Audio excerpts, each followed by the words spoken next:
Welcome back. For the very beginning, I need to apologize you that I have shortened a little bit the first panel, but working online is also a stress online, so I hope that my apologies will be accepted by you. But now, as you can see and hear, we are talking in English. Why?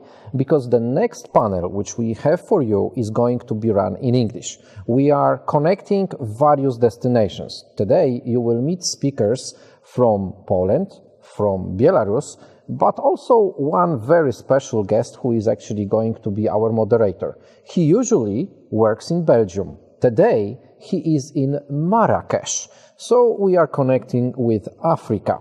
The panel which we have now and the topic which we are going to focus on means that Poland is now becoming a new business destination for IT and BPO companies coming from Belarus.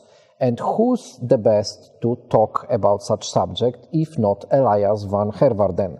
This gentleman has helped a lot of organizations to find their final destination for their operation centers. So now we have Elias with us, who will run the panel together with Marta Kowalczyk-Rompała, the CEO of Hub HR, with Łukasz Targoszyński, M&A PA lawyer from Baker & McKenzie, and also with Michael Grebenikow from Digiteum. Michael is co-founder and CEO of that company. Elias, I guess I can pass my voice to you. You are, as usual, too kind, and as usual, Victor, you stole my line. I wanted to explain to the audience that in case you have trouble seeing me or hearing me, it's not your Wi-Fi, it's not your connection, it is just the situation and infrastructure in one of the emerging destinations. Emerging destinations, indeed, for the European BSS industry. Ladies and gentlemen, I'm very excited to have the opportunity to discuss with three brilliant people we've met a couple of times offline before we will share ideas with you. In this 55-minute session, let me give you first a short introduction. At Victor's request, he always asks me, what is the status of the industry today? What is the map of the industry today? So we'll spend a bit of time on what is the map of the European BSS destinations. And the fact that I'm in Morocco is not just for my personal pleasure, but it actually is part of one of the many European BSS industry destinations, believe it or not. We will get to that in a couple of minutes. But after my brief introduction, I think we will go into a panel conversation with indeed Marta, Mikael, and Łukasz to look at the aspects, what does it really mean? And let me remind you of the fact that indeed, post that question, post that email, Victor will pick them up towards the end of our panel discussion, and we would be very pleased indeed to be able to offer our insights, guidance to whatever question you might have. So that being the situation, let me ask just one thing. Victor, is the slide that I'm sharing, is it visible? Just a second, we are checking that.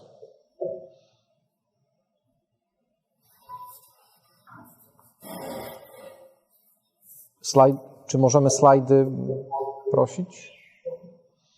Yeah, so basically we are here to talk, yes, wonderful, thank you very much. And indeed, ladies and gentlemen, we've all gotten used to it. Doing conferences, sessions virtual is always a bit of a challenge, but humans always resolve and the BSS sector always resolves. We have seen that in the last couple of years. Now, just a couple of points. And BSS industry locations for Europe. Typically, we will always think about, let's look at Central Europe. But the truth is that many of us are involved in global businesses, either because we've got clients located far shore, or because we are part of an organization that has multiple delivery centers. Now, what you see here on this map, indeed, the blue points are the typical near-shore destinations, which both captive centers and BPO providers alike use to service their clients in Europe. And of course, there's a huge concentration within the EU. We'll get to that later. But let's not forget that around the EU, there are some very interesting destinations as well. I've mentioned Morocco, which primarily surfaces in French language. A force to be reckoned with as well is Egypt, that operates over 28 languages with a sector of probably 200,000 people working in BSS services internationally. And then finally, there's that little dot on the map here, which is actually a European country where I did not expect to find it. It's Georgia. It's got a number of smaller destinations, maybe a cluster of only 5,000. But the interesting thing I discovered when I was out there, and that's like 4 weeks ago, the company Majorel, that has operations all around the European community and also in Egypt and also in Morocco, they have a center there with more than 1,300 people. And all of them speak German. Now, we all know that in our sector, German is very much wanted for. The last place on earth that I would have personally expected to find it is Georgia, really close to the Russian Federation and Turkey. But Majorel selected that location, has been there for many, many years, and is successful in delivering. So the key points that on the slide are basically, one, we are a global business. If we only look at Europe, we are ignoring the fact that it is a global world. The second point is that sometimes there are unexpected destinations showing up in the perimeter. And I think that as we grow our businesses, as we look at the opportunities for Belarusian companies to go to Poland, let's also keep our mind wide open for the opportunities that lie beyond that. But it is a very different landscape. Let me just show you an example. So, BSS industry locations in Europe.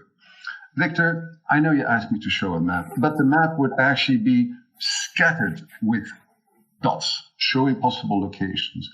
Whether it's tier 1 cities like a Warsaw, like a Krakow, or a Budapest, a Praha, or something else. Whether it's tier 2 destinations like a Poznan, like a Wrocław, like a Brno, or like a Cluj-Napoca. Or whether it's tier 3 destinations, like we have a Bydgoszcz, like we have Lublin, like we have a Rzeszów in Poland, and countless others. There are so many destinations all around already the European part of the countries that I just showed you.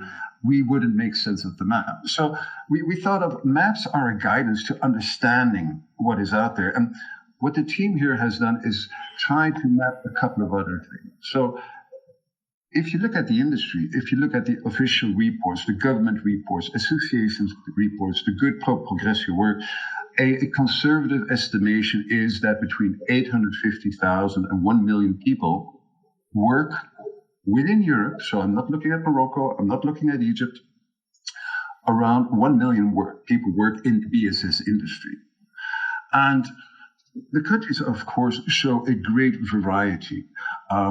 If we are talking about 3,000, or some say 5,000, but let's be conservative, 3,000 international centers, where are they? Well, let's look at the graphical we have here. And actually, ladies and gentlemen, the size of a sphere represents indicatively the number of people that work for our industry in each of the countries. And for example, on the far right-hand side, you will see Poland, which indeed has more than 220,000 people working in the sector. The number of 1,400 is actually the official number of BSS centers. If we go to the very opposite end of the scale, which is actually Georgia. Georgia, 5,000 people. There are no official data, which is so typical for our sector in many, many countries. But if you take 5,000 people and you assume that around 250 people would work in a center, there are probably around 20 centers. But in this business, size is not everything. It is about ecosystems. And of course, you would expect that countries with a larger size in terms of employment have a more sophisticated ecosystem. But that's not always true. It's not always true.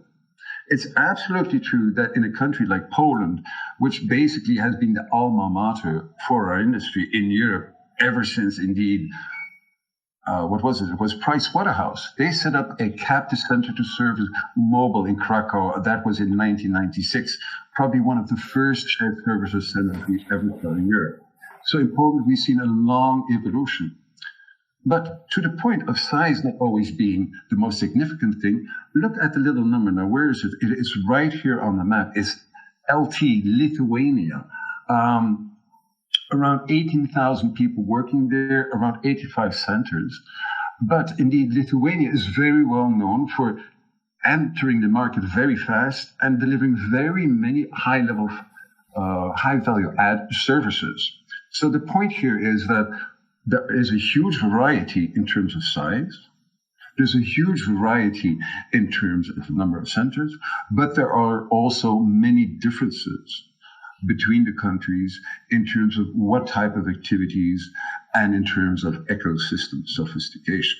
And again, if you would like to explore this further, don't hesitate to mail that question to Victor. Now, on the point of variety, and before we move over to a real zoom in on Belarus and Poland, let's look at something else. And I know that there's much talk in our sector that this is about value creation. Like somebody once told me, nieprawda. Actually, costs are still a very significant driver. Now, on costs, of course, if you want to minimize costs to the max, eventually you will sacrifice on quality of services. That is why some locations are better placed to do the more transactional, script-based, basic processes, whereas other locations are better fit to do the more value-adding services. Now, on the cost graph that you see on your left-hand side of the screen, actually what we've looked at with the team here in Location Perspectives is the variety of wages, or actually cost to company, including social charges, that you'll find across the wider European theater for the business services sector and its industry. And that will include many EU countries, Portugal, Spain, Central European countries, but it also includes the border countries like Belarus, like Ukraine, like in Egypt. And what can we see? Well, for example, if we take the example of an F&A specialist, somebody with 2 or 3 or 4 years experience, so not the junior, you see that there's a big variation in terms of cost across this theater, across this geographic area. It basically goes from around 6,000 euro cost to company a year, all the way up to 47,000 cost to company. We took a couple of other examples, like a customer service specialist, the second bar from the left, like an IT help desk specialist or a junior Java developer. Now, what do we see? We see that there's a big variation across this theater, which means that there are many location options and that you should carefully weigh where you would go and balance the cost against speed of access, stability of the environment, quality of the infrastructure. What we've also done, because the topic of the conversation today is Poland and its opportunities for BPO, ITO companies of Belarusian capital origin. So we've mapped, actually, the red line are the average cost levels that you would find for the 4 core functions we looked at for Poland, where you see that in many areas, Poland would be at half of the range or below half of the range. IT help desk specialist being an exception, but do not be fooled. It's not because the bar says IT help desk specialist that actually your IT help desk specialist might be above average.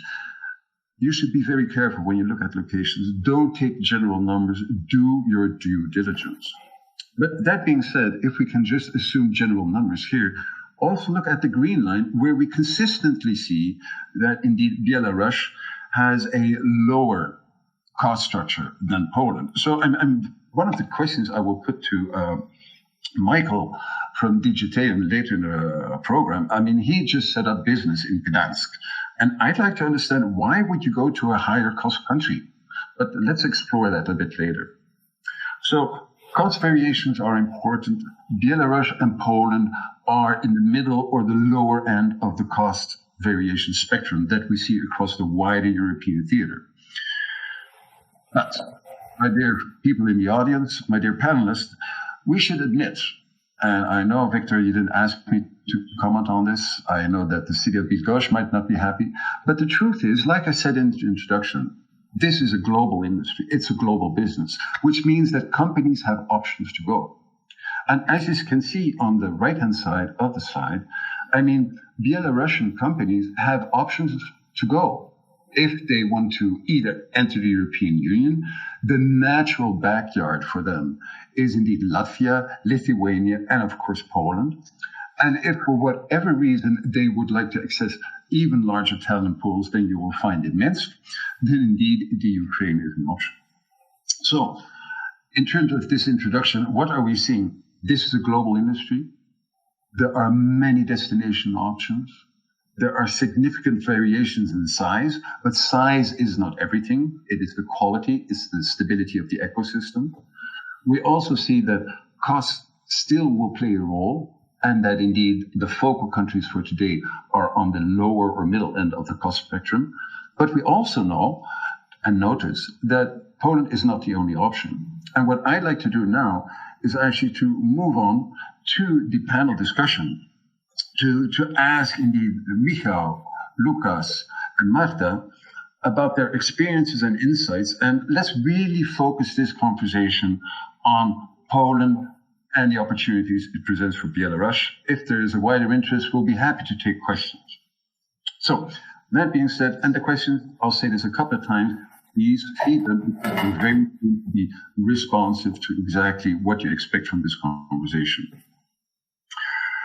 Michał, good morning. You're in Minsk, I'm in Marrakesh. We got the M in common, and in common we also have a passion and a serious belief and positivism about this industry. Michał, you've been in innovative business growing out of Minsk. And then as of October 2020, which is very recent, you decided to set up part of the business in Poland. Can you tell us a little bit, what is it that drove you to actually make this step? Why are you going abroad? And also, if you're going abroad, why Poland? Michał, the floor is yours. Yeah. Hi, Alice. Hello, everyone. Nice to see you here. And happy to answer. So as we all work in IT industry, it is we should think global, because modern IT business isn't something domestic. We've been in Minsk, been working with clients from the UK, USA, a number of European countries, which means that we have to try to stay closer to our clients in order to provide them better services. And that was our idea for many years. And finally, this year, in August, we decided that it's time to establish that office. Due to a number of reasons, domestic to Belarus, political situation, and COVID situation, everything which is going on around us right now, we decided that we can't wait anymore. So a decision was taken in August, and in October, we have already registered our office in Gdańsk. So why Poland? You're absolutely right that Poland is more expensive location than Belarus. Salaries are higher, taxation system is different, but Poland is a great location in terms of proximity to, for example, clients from Germany and clients from Scandinavian countries. Second is that Polish has great stable economy. It's a developed country since, if I'm right, since 2018. So we considered this as good reasons enough for us to go there. We chosen from actually two options, Lithuania and Poland. Lithuania is a smaller country, and IT workforce in Lithuania is much smaller in numbers than Poland, because as you know, Poland has the biggest, probably it is biggest in Eastern Europe and probably in Europe at all. which was another reason to go to Poland. So we decided in favor of Poland. When we were considering where to go in Poland, we actually looked at Wrocław and Gdańsk. Both locations are good. It's quite easy to get to Germany from Wrocław by car, and Gdańsk has better proximity to Skandik, but you still can go to Germany by car or by plane or whatever. But we approached a few companies, initiatives in Wrocław and in Gdańsk, and after we spoke to Invest in Pomerania, we understood that we should go there because those guys are just great and provide great help for us. So I think that's it.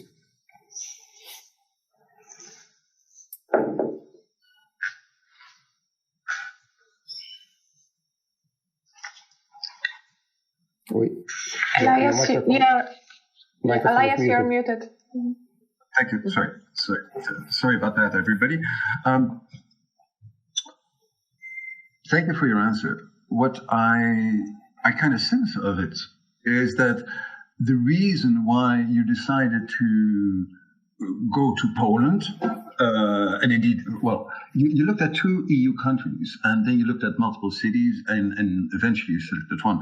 But the reason was very much a business reason. You are talking about client access very much. And I think that's an important point because, I mean, all over Central Europe, I have got people talking to me, the situation in Belarus is very bad, the companies will come. And actually what I'm hearing from you is that Digiteum went there for a business reason, for market proximity. So I think that probably a learning point for many economic development agencies and others out there, I mean, the companies will come if there's a business reason.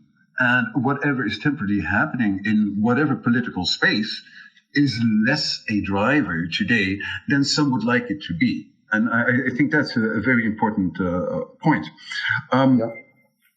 Then something that I'm curious in, and I know we didn't prepare this question, but anyway, so you have big operations in Minsk. You just started in Gdansk, indeed, like Wrocław, a beautiful city, good city. How are these operations are going to work together operationally? Is it like a satellite? Have you got managers flying back and forth? Because I think many entrepreneurs, companies from Belarus like yourself will be struggling with the question, okay, we've got good locations, it's a hospitable country, but operationally speaking and from a management viewpoint, how am I going to do it? Mikael, can I ask you, how is Digiteum going to manage that it has 2 main centers of excellence going forward? Yeah, sure. Happy to answer. First of all, let me comment on your first statement about business reasons behind opening another company in Poland. So yeah, we have some troubles in Belarus, and sometimes I don't know, my colleagues in Ukraine and other countries may face some local troubles, problems, issues which may influence the way they work. But you always have to look at the situation from 2 points of view. First is, and the main one is, it's personal and business-wise. We try, in our company, we always try to consider everything as an opportunity. So as I said, we were thinking about opening another office for quite a long period of time.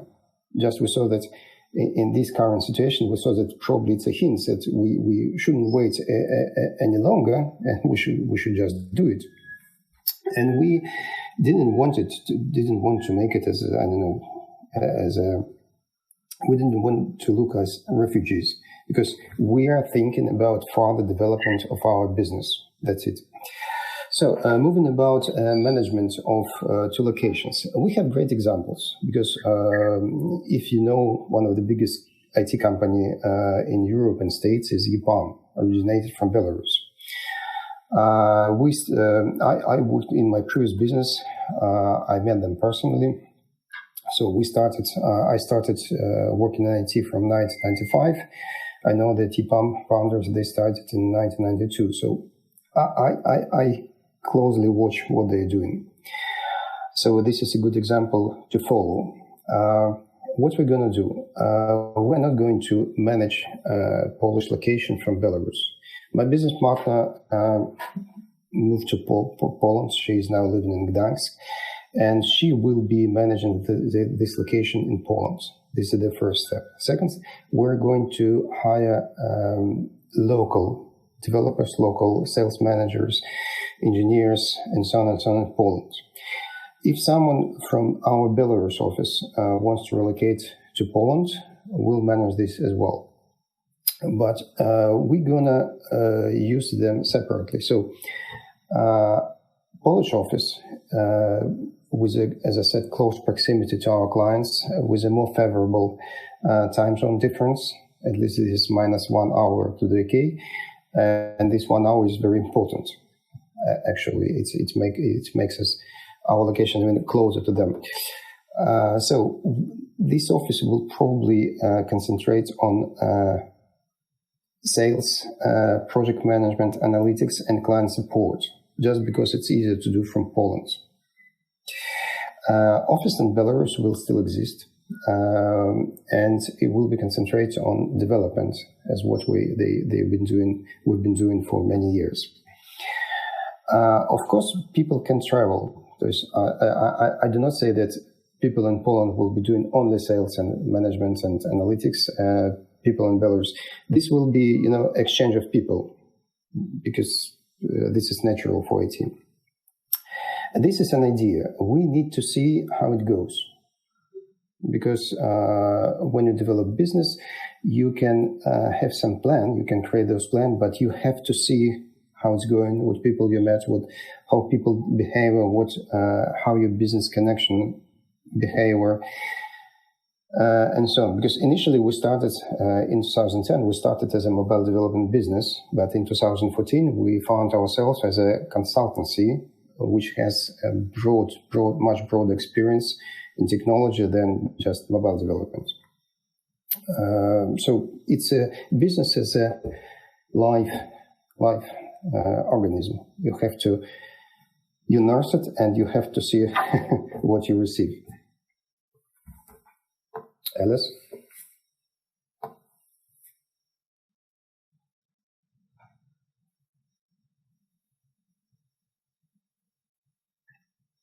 Elias, you're muted again.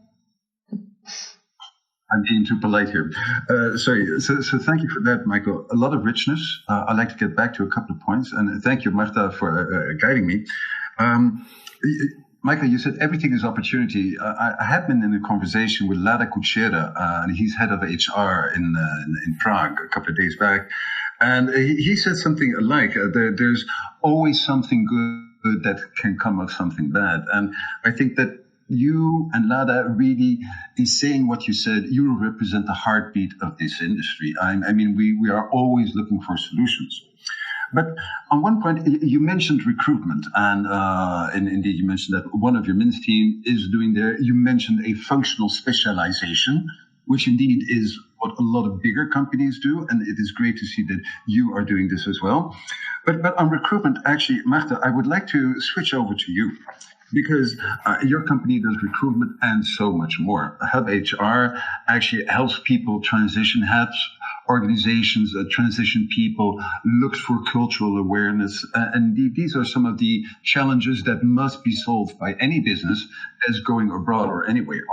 Now, Marta, based on your experience, which is vast in this area for more than a decade, what are some of the key challenges that you see that companies from Belarus should be aware of when they come to Poland?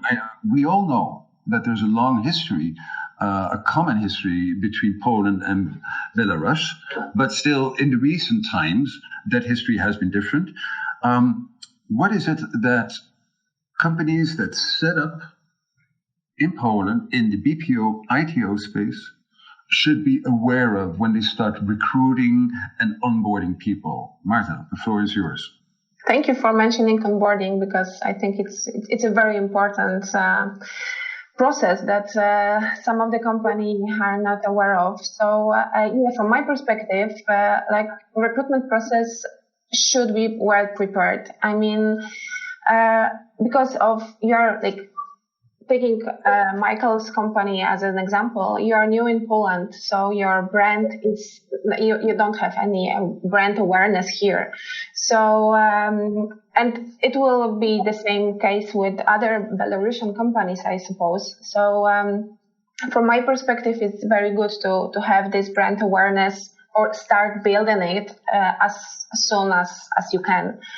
And in terms of recruitment now in Poland, it's like we are like a hub for a lot of IT companies and IT BPOs. So we have a lot of resources, but on the other hand, a lot of competitors who are fighting for these resources. So the good recruitment process, starting from now, if you are starting building your company, is a crucial one.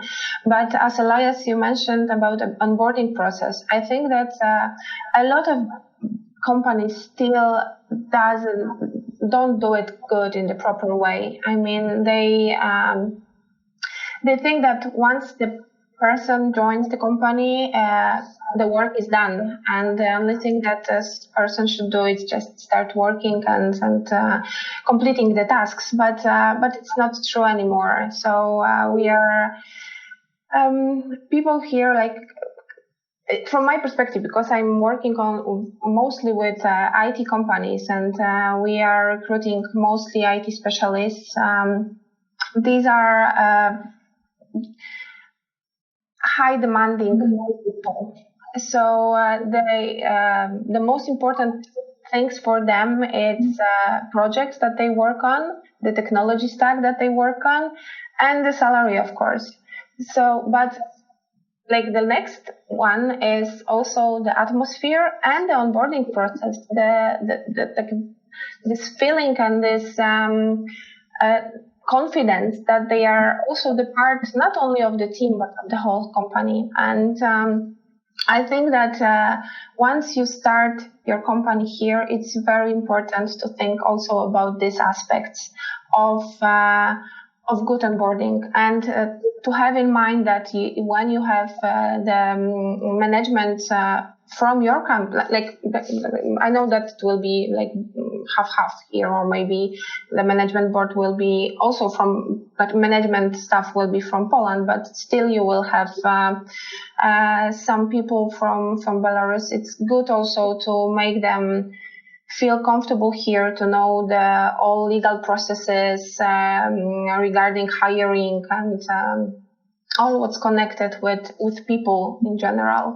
And in the other hand, to have it in mind that we have common cultures and common history, as Elias mentioned, but still we are different. So this diversity, the more people will know about the style of work, the style of leadership between like both nations, the better for you as a company, and the better for all companies that will start their journey in Poland and their businesses in Poland.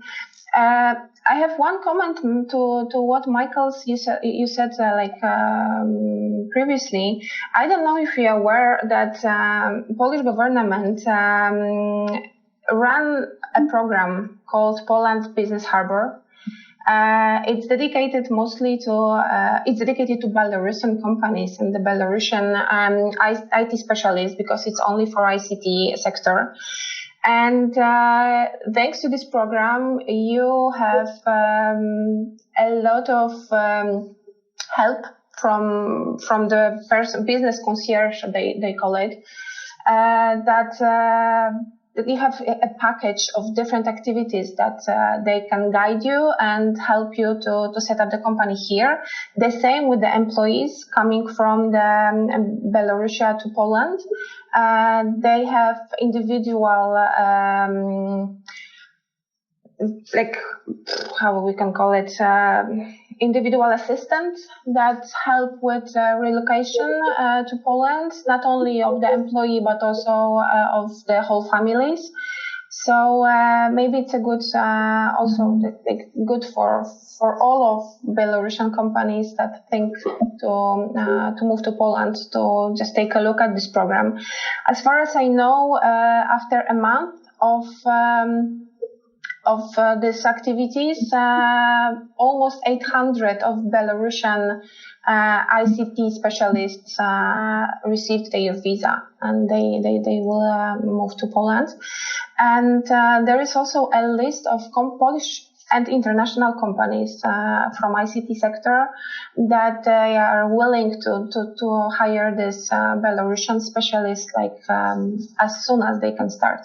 So this is maybe something that can be interesting for you as well. Thank you for sharing that. And I think what I'm hearing is that there are some special initiatives that the Polish Republic has initiated towards attracting talent from Belarus. And we know that these programs have existed in various shapes from various republics in the European part of European Union part of Central Europe for years now. And but this is great news. It's great news for the Polish talent, but it's great news also for entrepreneurs like Mikael that are setting up their business here. I'd like to use this as an opportunity to actually switch the microphone to Łukasz. Łukasz, for more than a decade, you have been working with companies in M&A, in PE, but basically it was all about foreign companies setting up GBSs in Poland. And I know that you've been part of teams that did great work to come with practical suggestions on legislation. As a neutral, objective, but very experienced professional, is there like a red line of continuity in terms of the Polish Republic reaching out and making it easier for talent to enter, particularly from Belarus? Or is this something that has been quite recent? So what is the trend? And also, maybe you can tell us a little bit what has been happening in the last 5 years. Łukasz? Thank you, Elias. Of course, you are too kind. That is, of course, true that the business services sector in Poland, companies from the sector, they are already employing over 300,000 people. So I can confirm that the voice of the sector is well heard in the government, and there are various initiatives initiated by the government and for the benefit of the sector. So that mainly relates. Maybe let me begin with something else. I always agree when we are setting up a business services sector company in Poland. That is always commercially driven. But the second part of the choice is made based on the legislative system in a given country. We are not only advising companies in Poland, but we are doing that globally. So we always, we sometimes do exercise with our clients, checking the various aspects of the legislative system in various countries. And Poland here, it has already been changing over the years, because we can see that the legislative system in Poland is becoming more and more beneficial for the companies from the sector. Let me talk about the changes, the recent changes that affect the companies and the costs, also the costs of conducting the activity in the sector, especially for the IT companies. As you know, Poland does no longer have special economic zones. Poland is a whole investment zone now, and there is a special tax exemption for the companies from the IT sector if they make a new investment in Poland. That might be, that depends on the value of the investment and on the region of the country. But that is something that is quite recent. Not everybody knows about that, but that can result in significant savings for the companies conducting activity in the sector. There is, of course, this 50% of costs, the fixed costs of the employees who create intellectual property rights. That is something that is valuable and also allows the companies from the sector to be more attractive for the employees. There is something called IP box. There is a new law introduced, I think, still last month, which is called an Estonian seat, which is another tax benefit aimed at helping the companies make more and more investments in Poland. So everything this is happening as we speak, and I can tell you that the voice of the sector is being heard really well by the government, and the government already recognizes the strength of the sector and the value of the jobs that the sector is creating, because these are very valuable jobs. So this is something that is really happening, and I've been privileged to work on some of the legislative changes in the past. So I can tell you firsthand that it's going good way. I'm enchanted to be speaking to a professional who has been holding the pen of the lawmakers. This is good, and it's great. All these tax initiatives, incentives that are being created, which benefits the sector. And I mean, the fact that Poland is the bigger country in the sector is partly due to the fact that it's the biggest country in terms of population. But I think it's also, we should all agree, whether we like it or not, if we're non-Poles, I mean, the Poles have been building this sector continuously, robustly over the last 2.5 decades, no matter who was in government. So I think that is a positive point. But you mentioned tax a couple of times. Now, well, what can you tell me about the taxation situation? Because what I understood from Michael Grebennikov is indeed that tax rates are lower in Ukraine than in Poland. So, and in Michael's particular situation, he didn't come to Poland for cost. He never mentioned that. He came for quality, people, market, client, proximity. But for other people, costs are a driver and tax is a cost. Now, what are some of the challenges or attention points that Belarusian companies should have in mind as they start looking at Poland to establish themselves tax-wise, other than the incentives, just pure, the annoying corporate tax-wise? How do companies deal with that, Łukasz? Yeah, so I think first of all, like I said, the decision is usually first commercially driven. But I think it's always good if the decision is for coming to Poland that is commercially based, and there are good basis for coming to Poland from commercial perspective. That is always welcome if you can make some savings and lower the cost of conducting the activity. If you have some incentives that you can use, even if you are not, if that is not the main driver for you coming to Poland, I think it's always nice that you can use those incentives. In terms of taxation, there is a tax treaty between Poland and Belarus, but that is quite. I would say that this is quite standard. So if you are setting up a company in Poland, the activity of the company itself would be subject to a corporate income tax in Poland. And the taxation of the dividends would be subject to the tax treaty. So I wouldn't consider this being a driver for making an investment in Poland and setting up a GBS in Poland. Okay. So, ladies and gentlemen in the audience, so what we're hearing here is a very much a story. Poland is beautiful. Unfortunately, I've been in the site selection business for 30 years, and I know that when you're doing a global business, there is not only one solution, there are many solutions. And Michael, if I might switch to you, and I know it's very recent, October, we're barely November. And this is not about trying to stay in Poland, but as we all know, no country, no option is perfect. What were some of the challenges that you have encountered over the last couple of months after your team made the decision to go to Poland and through to the implementation? Surely something must have been a bit frustrating, or has it all been perfect? Well, I would say that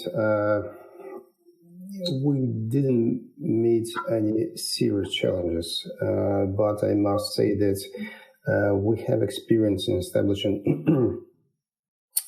offices and working with different countries on administrative level, so we're used to it. I would say that in Poland, why it's easy to work with people in Poland, they do speak English in any level, in most of them.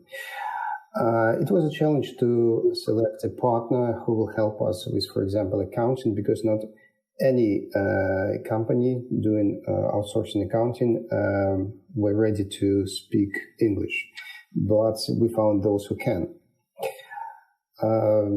What else? I don't know.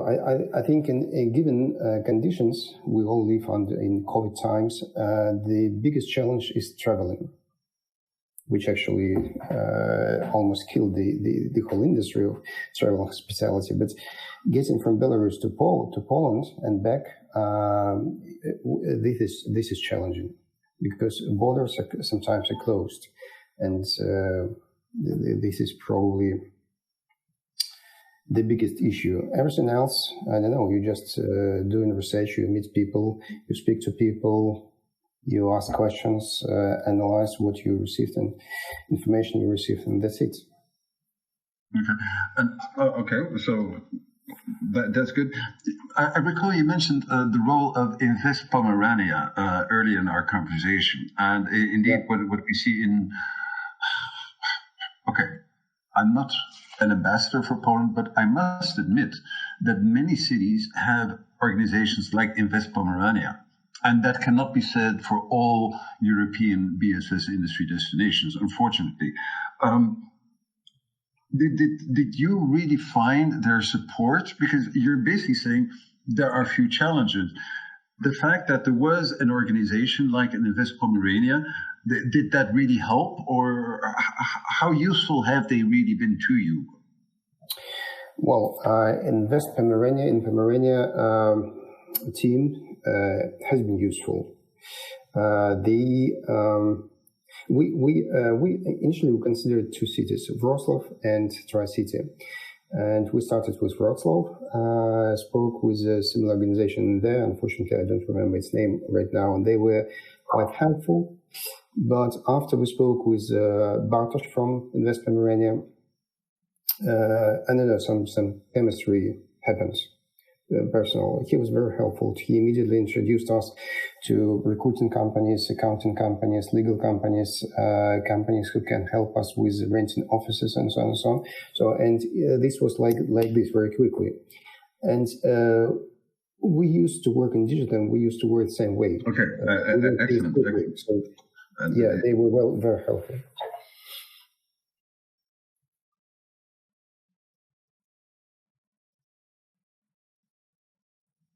Guys? Możecie? Hello guys. I guess we have some disconnection with Elias, but I guess that we will try to connect him one more time in a second. Let me maybe take over from Elias at this stage. I was listening to you very carefully, and I took a lot of notes during your conversation. One of them was mentioning the support given by Invest in Pomerania. This is actually something what we have in Poland quite well organized. In every city there is a Invest in agency who is supporting the BSS industry with access to information, with access to a number of business partners who might be supportive in growing the business of GBS companies and IT companies who decide to come to Poland. The good example is also the investment agency from Bydgoszcz. But let me come back to some of the notes which I have put down in here. So, as it was mentioned during the conversation, in Poland, there is a program which is called Poland Business Harbor, which is very well prepared program, directly prepared from the investors from Belarus. And I guess there are a lot of elements which might be very helpful to make the right decision to invest in Poland. The second thing which was mentioned by Łukasz is that in Poland, we no longer have the free investment zones. The whole Poland is an investment zone, which means that any place where you decide to go is under the same regulations. Of course, there are some small differences when it comes to some grants, but in general, the program is for all Poland. And then I have another note, which Michael actually mentioned, that the main reason to move outside of Belarus, not move, but extend the services outside of Belarus, is the business reason. It's not the cost reason, but this is the reason of a business. We have Elias back. Are you with us? Yeah, yes, I will certainly, and thank you, but I will not interrupt the discussion that you're having. Please go ahead, Victor. Okay, just two more comments. Oh, actually, this one is for you, Elias. You mentioned you are not ambassador for Poland, but you are ambassador for Pro Progressio, so it means you are a good supporter for Poland. But of course, on the same level, knowing your experience, you are supporting many other countries, especially in Europe, with presenting the international audience how good location it is for extending businesses. And one other question, actually, I don't know if I understood it well, Michael. Did I get it well that you said that in the beginning there were some issues with finding English-speaking accounting companies? Yeah, I will. We were introduced to quite a big and, I would say, very expensive accounting companies, probably acting globally in Europe. But for a start, you want to be more economically effective. So we were looking, we did our own search and found a number of companies who declared that they speak English. We just did an internet search for companies located in Tri-City region and who speak English. Not all of them were truly speaking English. So finally, but we found someone who provides accounting and legal help all in one. They do speak good English. They did great work for us, and we partner with them. We signed an agreement already. The good thing with outsourcing is that it is worldwide present. Yeah? So you don't necessarily need to have a local partner to provide you a great type of services. I'm more than sure that we have a number of very experienced English-speaking businesses who might support both legal, HR, accounting services, and many more. I keep my fingers crossed actually for your growth in Poland.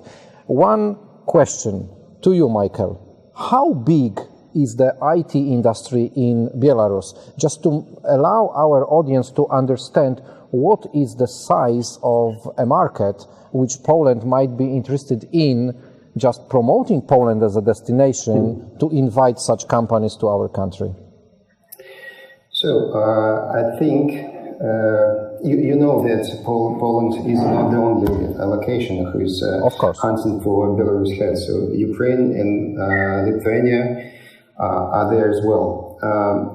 To the best of my knowledge, unfortunately, I haven't checked last figures, but the whole amount of IT employees in Belarus are about 90,000. But I might be wrong. So the potential is quite big. Yes, it is.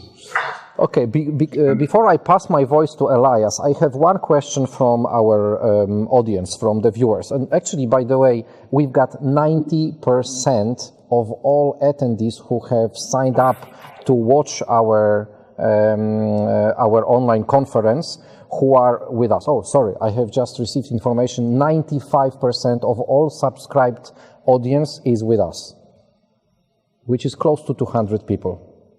Okay, the last but one. So, Elias, I will pass my voice to you in a moment, but we received a question from Isa, who wrote that we hear about internet outages in Belarus. Will it be a problem in maintaining the continuity of service in Belarus? Michael, can you confirm that you've got some outages, or it is already a past problem? This is I would say, weekend problem. On the weekends, when we have protests out of streets, we have problems with internet. It starts about maybe 1 p.m., maybe 12, and lasts for 5-6 hours. That's it. On work days, this problem doesn't exist. Okay. It's not that pleasant, but we can't do nothing about this right now. Thank you very much for that. Elias, the floor is yours. Okay, thank you very much, my friend. And again, apologies. Like you have all seen, if Belarus has it once a year, here in Morocco it happens once a week. But still, in Morocco, we got 57,000 people working in their sector. So just like Michael and the GTM are doing, there's always a way around. And I think we should take that as a lesson. And it happens in India as well. I mean, India, which has like more than 2 million people working in this sector, is the backbone of the BSS industry, be it because they have transactional services, IT services, customer service in English. So let's not kid ourselves that a infrastructure hiccup once in a while, or even more frequently, like in this country, should stop us from really looking at the options or doing business together. Magda, I'd like to come back to you because we were talking a lot about IT, and I think that conversation is absolutely right, because out of the 300,000 people that work in the sector, like Łukasz mentioned, around 45% of the centers have IT activities. So we've got a cohort of people working in IT. And you're an IT recruitment specialist. Now, I've always understood that IT people have been more immune, or IT companies have been more immune to the COVID pandemic, simply because these people were indeed used to working more independently, more on remote, more from home. But if indeed they are more independent, more from home, then isn't that a challenge? To do exactly what you said in terms of onboarding, building a community, building an engagement. And I mean, I can only imagine that Michael and DigiTeam are the more visible of a whole stream of companies that from all over the world will come indeed to the European part of Central Europe simply because of market access, just like DigiTeam. My question to you, Marta, is that how would you recommend that these companies work to onboard talent that actually is used to staying quite independent, that is not really driven to go to an office space?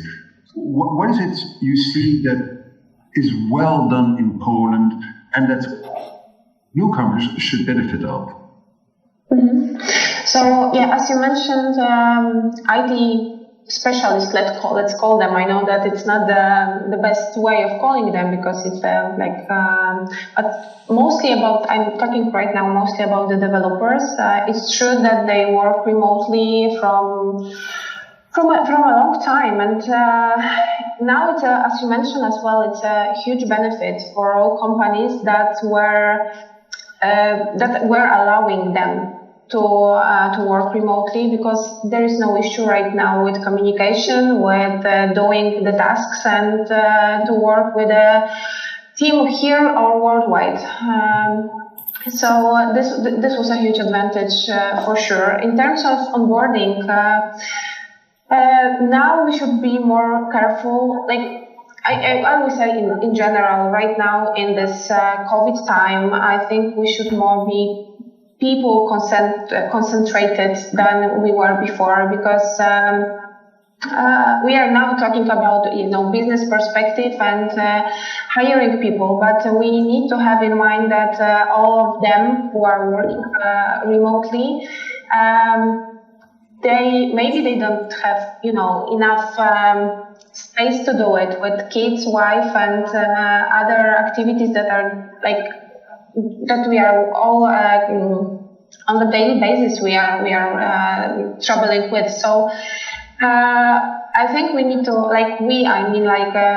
business owners or people businessmen who are or managers who are leading the teams. We need to be more careful about the general situation of our employees, and we need to help them somehow to be. To work with the support of the management, but yeah, I think it's in IT in general, it wasn't so tough to switch from office work to home office mode or to virtual mode. Well, thank you for those practical insights. And I see, dear team, that we're approaching the wrap-up point. But I'm trying to share something I hope is visible on the screen. And I'd like to close to Łukasz. Łukasz, you have been helping many companies to set up their GBS centers. And you've shared with us, and I hope it's visible for the audience. If not, we can download it afterwards. But I know that you and your team of professionals have set up a roadmap on what must be covered. And it covers grants and incentives, corporate and commercial, employment, tax, real estate, privacy and compliance. I'm sure that the fine print may not necessarily show well on the screen for the audience. But basically, when I see this, I said, wow, this is difficult. Can you just, to wrap up the conversation, tell me how long does it really take for a company to, from a legal and tax viewpoint, like a company like Digitium, a newcomer that wants to set up operations, a company that knows what it wants to do, how long till it really can start recruiting people? What is the practical timeline? Not based on a law, but based on exactly what you, Łukasz, have seen over the last decade of your professional experience. Yeah, thank you. Setting up a GBS is indeed, it's a complex situation because it's an investment. You need to think about all the risks in different areas. You need to strategically think what you want to do with your business. You need to plan that and you need to implement that. And based on our experience, we have indeed prepared such a roadmap. Just to have a one-pager for every company willing to set up a business in Poland. Just to know, just to think of the areas that you need to cover in your thinking about setting up the business. We want to be that to be as simple as possible, because that, of course, is all about your strategic and commercial decisions where you want to guide your business. So, in practical terms, it doesn't take that long if there is a company that knows what it wants to do. And in terms of recruiting people, it can be within days, because you don't need to register the company. You need to incorporate the company, which needs a visit in the notary's office. I can see that we need to finish. So just 2 sentences to finish. It doesn't take that long to start. Of course, the planning phase takes a lot of time, but to practically start your operations, you need to incorporate the company. And based on the visit at the notary's office, you can already, as a company and organization, you can already start recruiting people. Okay, thank you. Closing on that practical note. So I think that if our job was to discuss the opportunity that Poland can offer to BPO and ITO companies from Belarus. I think that the conclusion is that we're looking at a country with a good ecosystem, including economic development agencies. And again, Invest Pomerania is one example, but there are more than just that. There are more cities in Poland. Look at what Michael told us. He has been looking at Wrocław as well. We have learned from the data that I've shared, but the practical example that Michael gave, well, sometimes indeed size is important. We have learned from Marta that indeed recruitment, you need to pay attention to certain points to the onboarding, but that is absolutely possible. And we've seen also from Łukasz that throughout the last decades, this country has been very consistent in improving the legislative and regulative environment for international BPO and ITO, and that you can set up a company quickly. Again, Victor, no, I am not a Poland ambassador, but there's a reason for Poland being where it is in terms of evolution. And I would like to thank Michael to share his testimony, Marta to share his insights, and Lucas for giving us all comfort that this is very well squared in regulations, be it legal, be it fiscal. Victor, that being said, over to you for the closing moment. Thank you very much, Elias. I am so much pleased that actually we were able to have you here with us on the GBS Talks 4.0, the second edition, and that we were able to connect from so many different places in the world, not only in one country, but actually in various countries and on various continents. It was our great pleasure, Elias, to have with you. I knew that you would actually run the whole story from the big picture, and it's great to see how the whole Europe looks now. Not only Europe, but how the GBS world looks like now and where it directs to. And Michael, big thanks to you also. You are a great example of the Belarusian business who already trusted to locate their presence in Poland.